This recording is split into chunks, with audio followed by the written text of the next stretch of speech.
नमस्कार, मैं हूं अभिषेक मिश्रा और आप देख रहे हैं मेरे साथ खास बात। खास बात पे आज आपकी मुलाकात कराएंगे उत्तर प्रदेश के पूर्व आईएएस अधिकारी जो बड़े बड़े पदों पर रहे, लेकिन उन्होंने बाद में वीआरएस दे दिया और आज एक सामाजिक चिंतन और समाज सेवी के तौर पर काम कर रहे हैं और अब से उनकी यही पहचान है। जी, हम बात कर रहे हैं सूर्य प्रताप सिंह जी की। सूर्य प्रताप जी, आपका बहुत बहुत स्वागत है हमारे इस खास शो खास बात में। सर, अगर शुरुआती की जाए तो जनता ज़रूर जानना चाहेगी कि आखिर एक इतना धुरंधर जो समाज सेवी है, जो आज की डेट में बड़े बड़े मुद्दों पर बात करता है, उन्होंने आखिर क्या वजह रही कि जो बड़ी जिम्मेदारी मिली थी, खुद मेहनत से पाई थी, एक आईएएस अधिकारी की पोस्ट, उन्होंने वो बीच में छोड़ दी। देखिए, मैं अमेरिका से एमबीए और पीएचडी करने के बाद जब उत्तर प्रदेश में वापस आया तो मुझे लगा कि काफ़ी व्यवस्था में बदलाव आ चुका है और एक ऐसा वातावरण बन गया है जिसमें ब्यूरोक्रेसी पॉलिटिसाइज्ड है। उनकी जो निष्ठा है वो राजनीतिक दलों, राजनीतिक व्यक्तियों के साथ ज़्यादा है। ब्यूरोक्रेसी जाति पे, कास्ट लाइन पे डिवाइडेड है। ब्यूरोक्रेसी अपने निजी स्वार्थ ज़्यादा देख रही है। लोक कल्याण और जो जन कल्याण है उसके इतर अपने निजी स्वार्थों को ऊपर रखती है। तो मेरा मन खिन्न हुआ और फिर मैं 2 वर्ष यहाँ नौकरी जब मैंने किया आने के बाद 2 वर्ष में 6 ट्रांसफ़र मेरे कर दिए और मुझे कारण नहीं बताया गया क्यों किए ट्रांसफ़र। मैंने तो निष्ठा ईमानदारी से नौकरी की। मैं माध्यमिक शिक्षा विभाग में था, नकल रोको अभियान चलाया। इस प्रदेश के अंदर बोर्ड परीक्षाओं में नकल होती है, सब जानते हैं। मैंने दृढ़ निश्चय किया कि इस बार जब मैं प्रमुख सचिव हूँ माध्यमिक शिक्षा विभाग का, तो मैं नकल प्रदेश में नहीं होने दूंगा। सीसीटीवी कैमरे लगाएंगे, चाहे कोई व्यवस्था करें। मेरा ट्रांसफ़र कर दिया गया।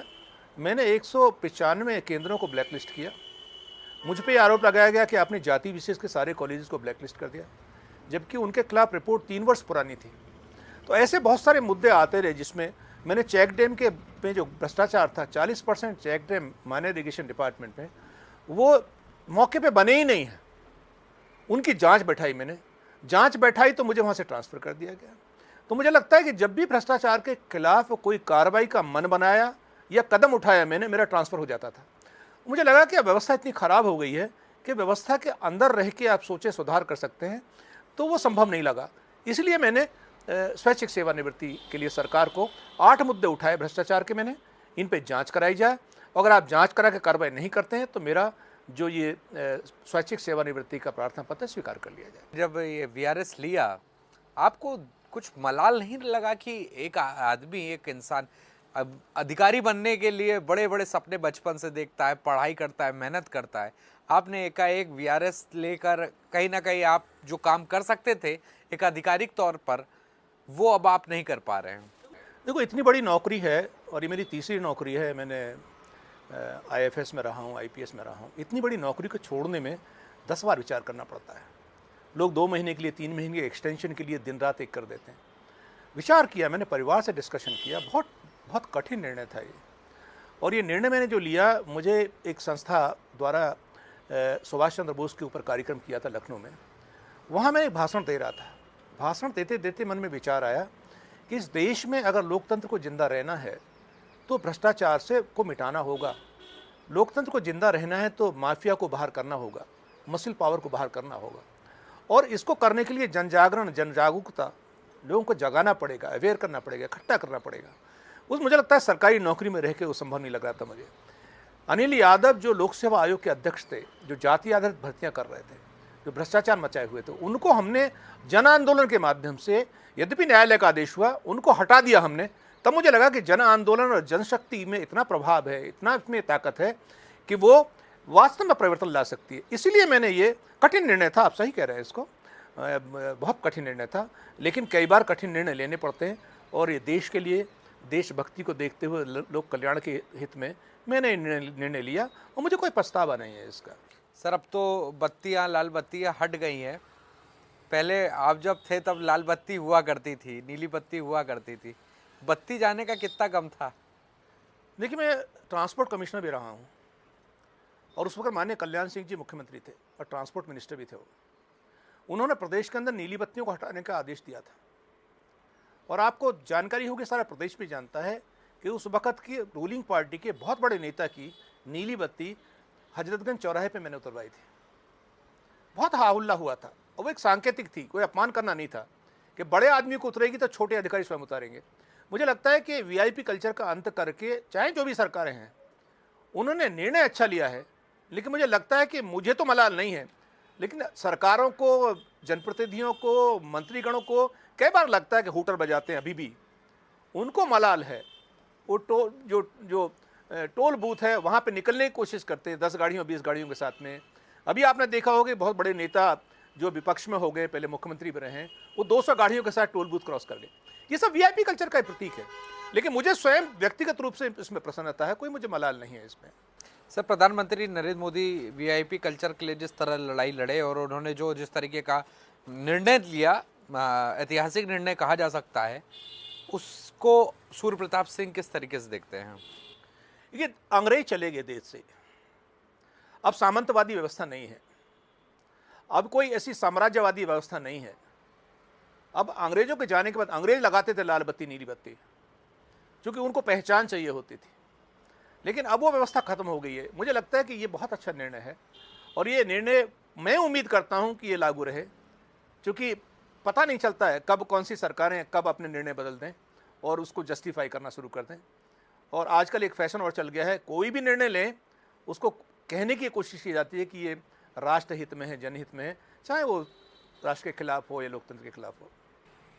सर, आपके बारे में अगर बात की जाए तो आप आईएफएस बने, फिर आईपीएस बने, फिर आपने आईएएस की परीक्षा दी और आप आईएएस बने, आईपीएस फिर आईएफएस फिर आईएएस, और अब कुछ भी नहीं, अब समाज सेवा। तो ये आईएफएस आप जब बने थे तो क्या आपको आईएएस की तैयारी करते थे या आपका सपना था आईएएस बनने के लिए? उस पूरे अपने जो ये सफ़र रहा उसके बारे में ज़रूर जानना चाहेंगे। देखिए, आईएफएस था इंडियन फॉरेस्ट सर्विस, वन सेवा।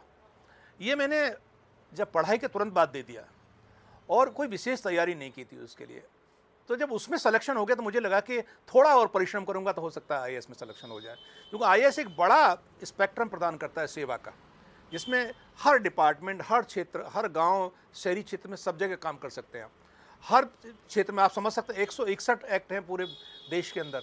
उन एक्ट में, अधिकांश एक्ट्स में जिला मजिस्ट्रेट को पावर है, वो कार्रवाई कर सकता है, उसमें जन कल्याण के लिए कार्रवाई कर सकता है, लोगों को प्रताड़ित करने के लिए नहीं। तो मुझे लगता है कि आईएएस एक महत्वपूर्ण, लगता है कि बड़ी नौकरी है और उसमें काम करने का ज़्यादा मौका है। तो इसलिए मैंने फिर दोबारा आईएएस दिया, आईपीएस में सिलेक्शन हुआ। अंततः फिर मैंने एक बार और परीक्षा दिया तो मेरा आईएएस में सिलेक्शन हुआ। ये ईश्वर की कृपा है। और कई बार होता है कि मैं इतना अपने को विवेकशील नहीं मानता हूँ, मैं इतने को ऐसा नहीं मानता हूँ कि मैं बहुत इंटेलेक्चुअल हूँ, विवेकशील हूँ। कई बार ईश्वर की कृपा, चांस और थोड़ी बहुत मेहनत, इसके परिणाम स्वरूप ऐसे अवसर मिल जाते हैं। सर, आपके आईएएस के कार्यकाल की बात ज़रूर करेंगे। उसमें आपने ऐसा क्या काम किया जो आपको लगता है कि आपने, जो आज आप काम कर रहे हैं और बतौर अधिकारी रहते हुए वो आपने काम किया हो? देखिए, मैं 6 जिलों में जिलाधिकारी रहा हूँ। बदायूं से मैंने शुरुआत की, बदायूं है, बिजनौर है, मुजफ्फरनगर, बरेली और फैजाबाद कमिश्नर रहा, और तमाम जिलों उसमें पदों पे रहा हूँ, उच्च पदों पे रहा हूँ। मेरा, आप जब समझ सकते हैं कि 34 साल की 34.5 साल की नौकरी है और 50 से ऊपर मेरे ट्रांसफ़र हैं। तो आप ये समझ सकते हैं ट्रांसफ़र होने का कारण दो ही हो सकते हैं, या तो मुझ में स्वयं खोट है या फिर मैंने व्यवस्था के खोट को सुधार करने की कोशिश की, इसलिए मुझे ट्रांसफ़र किया गया।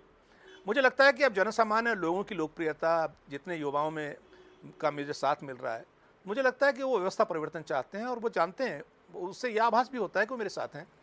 तो मेरी कोशिश ये रही कि जिस पद पे भी रहूं वहाँ 6 महीने में इतना काम करें कि वो 2 वर्ष का कार्यकाल के बराबर का काम हो जाए, क्योंकि मुझे पता है कि मुझे अंततः जल्दी से ट्रांसफ़र होना है, किसी मंत्री को नाराज़ करना है, किसी और व्यक्ति, प्रभावशाली व्यक्ति को नाराज़ करना है। क्योंकि ये समाज के अंदर आज भी जो एक तरह से जमींदारी व्यवस्था तो उन्मूलन हो गया, मसल पावर और मनी पावर आज भी रूल करती है। खनन माफिया है, वन माफिया है, नकल माफिया है, तमाम तरह की माफिया काम करते हैं। उनका जरा सा इंटरेस्ट प्रभावित होता है, वो इतने राजनीतिक रूप से प्रभावशाली होते हैं, कई बार विधायक भी बन जाते हैं, मंत्री भी बन जाते हैं। उनके लिए ट्रांसफ़र कराना मेरे जैसे अधिकारी का बाएं हाथ का खेल है। तो मुझे लगता है कि मैंने जो काम किए जिलाधिकारी के रूप में, देखिए नैनीताल में जिलाधिकारी रहा, 1 हफ्ते जिला बंद रहा जब मेरा ट्रांसफ़र हुआ। बदायूं में 3-4 महीने रहा वहाँ पे मैं, और आप समझ सकते हैं जिन जिलों में मैं रहा हूँ, बल्कि लोग तो ये भी कहते हैं जिन जिलों में आप जिलाधिकारी रहें, अगर वहाँ से आप चुनाव लड़ जाएं तो सबकी जमानत जब्त करा देंगे। मुझे लगता है ये मैं बहुत हम्बली एक्सेप्ट करता हूँ इसको, और मैं सबका बहुत विनम्र भाव से आभार भी व्यक्त करता हूँ, इतने स्नेह प्यार बाकी जनता ने दिया। मुझे लगता है जहाँ भी मैं रहा हूँ, माध्यमिक शिक्षा विभाग में नकल रोको अभियान चलाया, ट्रांसपोर्ट डिपार्टमेंट में रहा ओवरलोडिंग के खिलाफ कार्रवाई किया, नीली बत्तियों के खिलाफ अभियान चलाया। गन्ना आयुक्त के रूप में मैं बताता हूँ, गन्ना आयुक्त के रूप में मैंने अपने विभाग के मंत्री जी से ये कहा था कि सर अगर मंत्री पैसा लेना बंद कर दे तो गन्ने का पेमेंट पूरा हो जाएगा। उन्होंने कहा जाओ एसपी सिंह, कोई पेमेंट पैसा नहीं लेगा, पूरा पेमेंट कराओ गन्ना का। मैं गन्ना आयुक्त था, 0 पेमेंट बकाया था चीनी मिलों पे किसानों का। तो मैं आज भी मानता हूं अगर वास्तव में निष्ठा के साथ, ईमानदारी के साथ काम किया जाए और चीनी मिलों को यह आभास हो जाए कि उनका शोषण नहीं होगा, तो चीनी मिलें पूरे गन्ने का भुगतान कर सकती हैं, वो सक्षम है। बिल्कुल, हमारी चर्चा एसपी सिंह के साथ जारी रहेगी। ब्रेक का वक्त हो गया। ब्रेक के बाद जब लौटेंगे तो जरूर जानेंगे उनके ऊपर जो हमले हुए और जो उनको धमकी भरे पत्र मिले उस पर, और आज कितना फर्क है और कितनी जान का खतरा। फिलहाल वक्त हो गया ब्रेक का। ब्रेक के बाद फौरन लौटते हैं।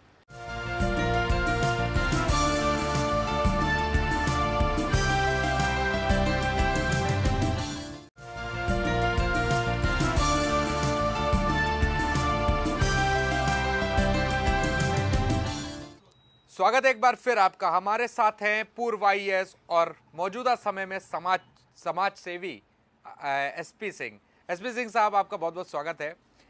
एसपी सिंह जी, जो हमारी आपकी चर्चा चल रही थी, आपने जो काम किया, अगर बात की जाए तो आपने वीआरएस लेने के बाद जिस तरीके से समाजवादी पार्टी के खिलाफ एक मोर्चा खोला, उसके बाद लगातार आपको धमकियां मिलने लगी। आपको एक उर्दू में पत्र मिला था जिसमें आपको जान से मारने की धमकी दी गई थी। उसके बाद आपके ऊपर, आपके घर के ऊपर हमला हुआ। आखिर क्या वजह रही और क्या हुआ, उस पूरे वाकये के बारे में बताएं। देखिए, आपको पता है कि हाँ, मैं भ्रष्टाचार के खिलाफ मुहिम चलाता हूँ।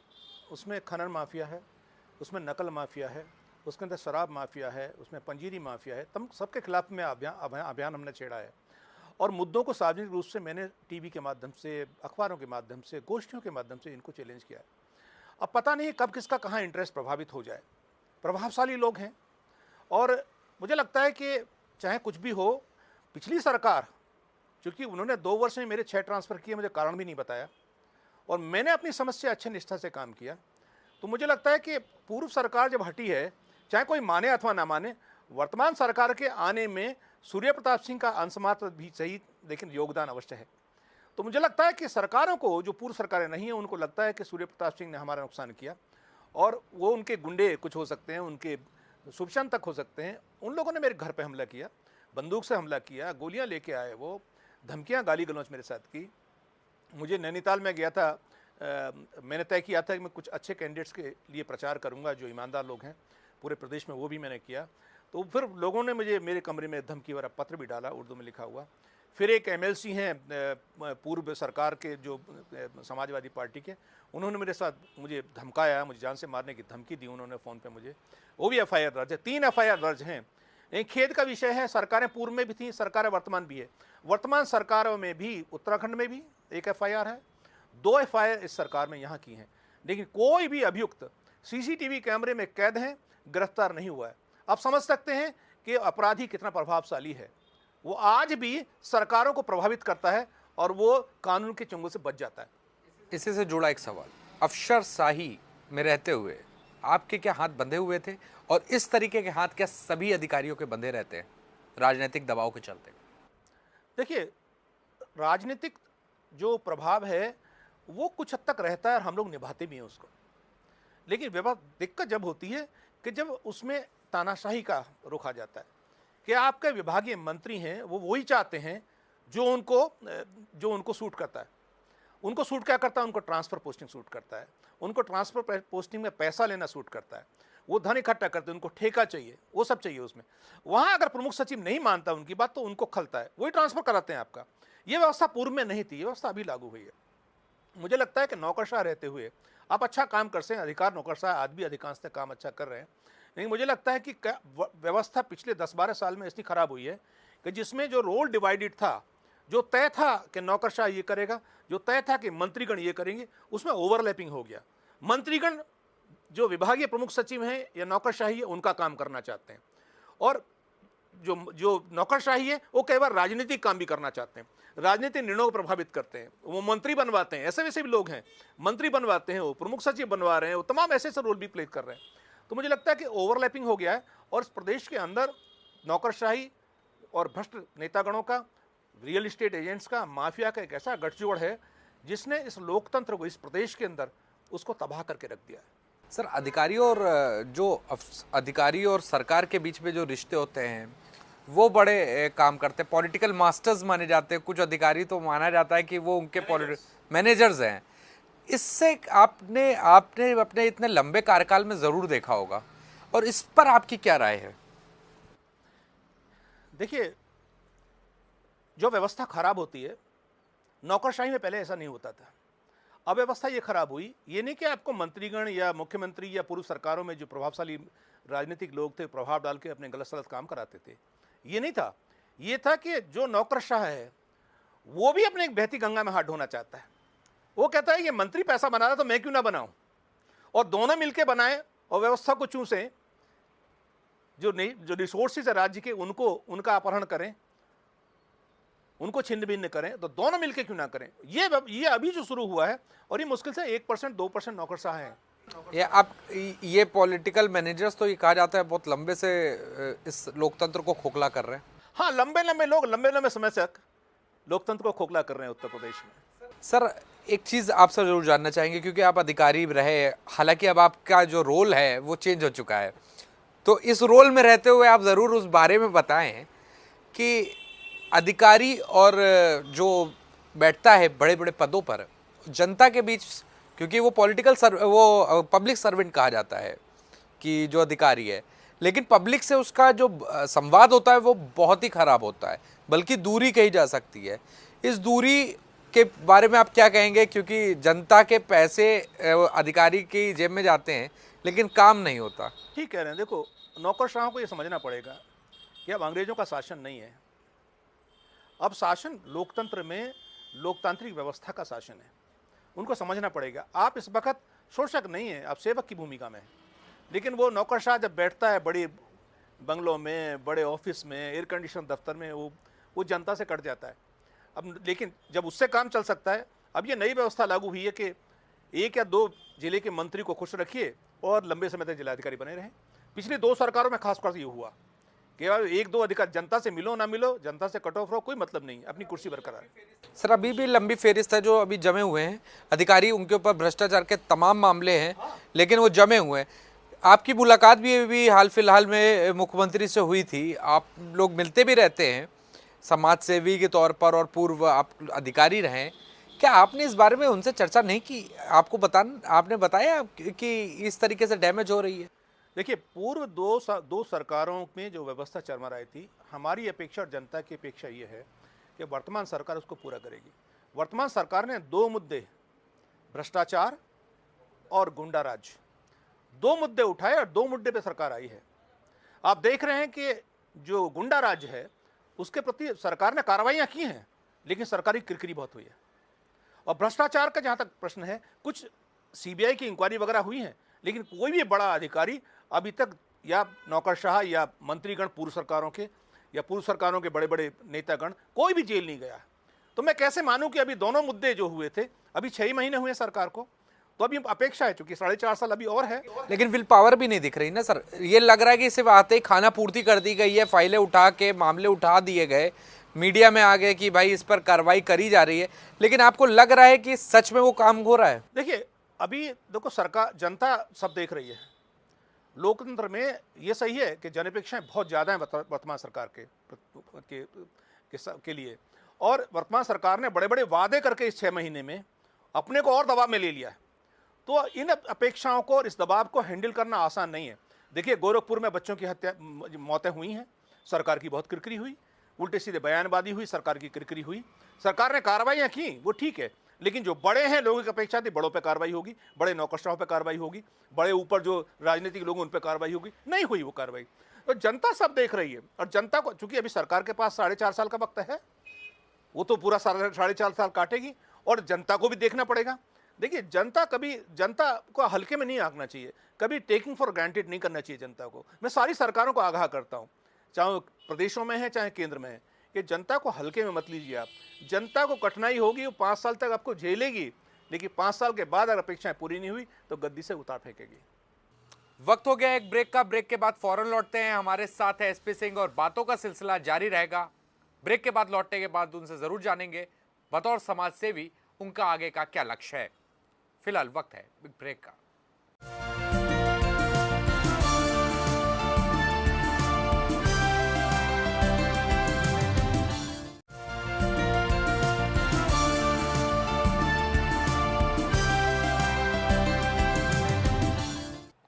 स्वागत है एक बार फिर आपका। हमारे साथ है एसपी सिंह साहब। एसपी सिंह जी, आपसे अब जरूर जानना चाहेंगे कि आप बतौर समाज सेवी अब क्या काम कर रहे हैं, क्या करना चाहते हैं। देखिए, पिछले 3.5 साल से मैं सड़क पे हूँ। भ्रष्टाचार के विरुद्ध जितने भी अभियान है वो चला रहे हैं हम लोग, जिसमें उत्तर प्रदेश बचाओ उत्तर प्रदेश बनाओ अभियान जो पूर्व सरकार के समय चला वो अभी फिर आरंभ कर दिया हमने इस सरकार में। उसके बाद नकल रोको अभियान के बोर्ड परीक्षा में नकल का जो प्रादुर्भाव है उसको रोकने के लिए वो अभी चला रहे हैं। हमने और काम शुरू किए हैं। एक काम हमने किया है कि पश्चिमी उत्तर प्रदेश के 13 जिलों में जो फैक्ट्रियां हैं वो मेन स्ट्रीम वाटर स्ट्रीम में अपना जो डिस्चार्ज है फैक्ट्रीज का, जो बूचड़खाने उनका डिस्चार्ज है वो नीचे अंडरग्राउंड वाटर में छोड़ रहे हैं। 13 जिलों के अंदर पानी प्रदूषित हो गया है, वो कैंसर हो रहे हैं लोगों को, लोग उससे बीमार हो रहे हैं, काला पानी हो रहा है, उस पर काम कर रहे हैं। एक काम हम ये हाल में शुरू किया है हमने कि हम जैसे उदाहरण के लिए अभी हमने एक बैठक की थी गाजियाबाद में, 93 जिले एक तहसील के, 93 गांव एक तहसील के, उन गांव की 5-5 समस्याओं को हम इकट्ठा कर रहे हैं। हर जिले में करेंगे ये काम, और फिर जो जिनकी ग्रीवेंस हैं उनमें से हर गांव से 5-5 लोगों को ले जाके, करीब 100-150 लोगों को ले जाकर तहसील दफ्तर में जिलाधिकारी को उनकी इंडिविजुअल समस्याएं विभागवार सौंपेंगे और वो कार्रवाई करेंगे। अच्छी बात है, नहीं कार्रवाई करेंगे तो हम फिर उस दिन आंदोलन भी करेंगे। तो ये हमारी योजना एक नई चल रही है योजना। इसमें सर हमने भी कुछ सवाल उठाए हैं अपने चैनल के माध्यम से और आप अधिकारी हैं, आपसे भी जानना चाहेंगे। अभी हाल फिलहाल में आपने देखा एक आबकारी शराब से जुड़ा एक फैसला कैबिनेट ने पारित किया जिसमें सज़ा का प्रावधान बढ़ा दिया और कड़ा कर दिया, जहरीली शराब और अवैध शराब। क्या ये नियम खाद्य प्रोडक्ट्स में नहीं इस्तेमाल होना चाहिए था, क्योंकि सबसे ज़्यादा जो जनमानस है वो खाद्य हर चीज़ में मिलावट है। जरूर जरूर। देखिए, खाद्य पंजीरी जैसी जिसको कुपोषित बच्चों के लिए पंजीरी एक पोषक के रूप में दिया जा रहा है, पोषण के रूप में, उस पंजीरी में मिनिमम 7% प्रोटीन होना चाहिए। मानकों के हिसाब से जितने भी एनालाइज हुए हैं सैंपल, प्रोटीन 0.1%, 0.2% भी नहीं है। उसमें क्यों नहीं ये कार्रवाई करते हो आप? पंजीरी और शराब का जो काम है एक ही ठेकेदार के हाथ में है। बातें तो हो रही हैं बड़ी बड़ी, कब वो ठेकेदार चड्डा पॉइंटी चड्डा इन कंपनी बाहर होगी, हम तो वॉच कर रहे हैं इस बात को। माननीय मुख्यमंत्री, खुशी है कि माननीय मुख्यमंत्री ने कहा है कि उन माफिया को बाहर किया जाएगा, प्रतीक्षा है। इसके अलावा खाद्य के क्षेत्र में और मिलावट की जो चीज़ें हैं उसमें भी ये नियम लागू होना चाहिए। शराब का तो आपने कर दिया कि भाई चलिए उसको मौत की सज़ा होगी या जो भी होगा, लेकिन खाद्य में मिलावट जो हो रही है, जिसके अंदर तमाम प्रिजर्वेटिव्स हैं, जिसमें मिलावट, दूध तक में मिलावट है, उनके खिलाफ भी ये प्रोविजन लागू होना चाहिए। बिल्कुल ठीक कह रहे हैं आप। सर अब आपसे अगर ज़रूर जानना चाहेंगे कि जिस तरीके से जीएसटी आई, जीएसटी हुई, नोटबंदी हुई, लेकिन आर्थिक मंदी का दौर जो अगर कहा जाए वो कहीं ना कहीं अभी भी काले बादल मंडरा रहे हैं देश और प्रदेश में। क्या आपको कुछ इस पर अपनी राय रखनी है और इसके लिए क्या काम करेंगे आप? देखिए, 1.5 करोड़ युवा उत्तर प्रदेश के अंदर, उत्तर प्रदेश में काम करता हूँ, बेरोजगार है। वो रोजगार कार्यालय में नाम दर्ज है। हम सरकार की जो जितना भी कार्य प्रणाली है, सरकार की जो उपलब्धियां हैं उसमें देखेंगे कि 1.5 करोड़ युवाओं में से 5 वर्ष में कितने लोगों को रोजगार मिला। अभी तक पूरे देश के अंदर ऑर्गेनाइज सेक्टर में 5 लाख रोजगार मिले हैं, जबकि 3 करोड़ 5 करोड़ रोजगारों की बात हुई है, नहीं मिले रोजगार। हाँ, जो भी नोटबंदी हुई है या जीएसटी लागू हुई है, इससे ये तो सरकार भी स्वीकार करती है, भारत सरकार, के उससे जीडीपी में गिरावट आई है, उसमें एक आर्थिक मंदी का कुछ दौर लंबे समय तक रहेगा। दोनों मत हैं इसमें कि इसका कुप्रभाव है, एक मत यह है कि लॉन्ग टर्म में इसका अच्छा प्रभाव होगा। देखना हमें कि इकोनॉमिस्ट भी एनालाइज कर रहे हैं, मैं खुद भी इकोनॉमिस्ट भी, हम भी एनालाइज कर रहे हैं, लेकिन ये सही है कि वर्तमान में नोटबंदी और जीएसटी का जो अनऑर्गेनाइज सेक्टर के अंदर रोजगार, जो बेरोजगार लोग हैं, उन पे प्रभाव पड़ा है। रियल एस्टेट जो है वो भी प्रभावित हुई है। जो खनन की वजह से जो रेता बजरी नहीं मिल रही, उससे भी रियल एस्टेट में काम प्रभावित हुआ है। रियल एस्टेट में रेरा को लागू करना है सरकार को, वो भी अभी गठन नहीं हुआ है। अभी बहुत सारी चीज़ें हैं। रोजगार प्रोवाइड करने के लिए भर्ती आयोग हैं, उनके अंदर अध्यक्ष और सदस्यों का की को चयन करना है, वो भी कार्रवाई होनी है। रोजगार के क्षेत्र में सरकार को परखेंगे, भ्रष्टाचार के क्षेत्र में वर्तमान सरकार को परखेंगे, गुंडाराज के संदर्भ में वर्तमान सरकार को परखेंगे। अगर आज भी बलात्कार 16 प्रतिदिन होंगे, हत्याएं प्रतिदिन 17-15 होंगी, तो हम सरकार को इस पे परखेंगे। सरकार को इस कटौती पे खरा उतरना पड़ेगा, और सरकार नहीं उतरती है तो जनता की आलोचना का शिकार होना पड़ेगा। बिल्कुल, तो ये हमारे साथ थे एसपी सिंह। एसपी सिंह साहब, आपका बहुत बहुत शुक्रिया हमसे और हमारी टीम से बात करने के लिए।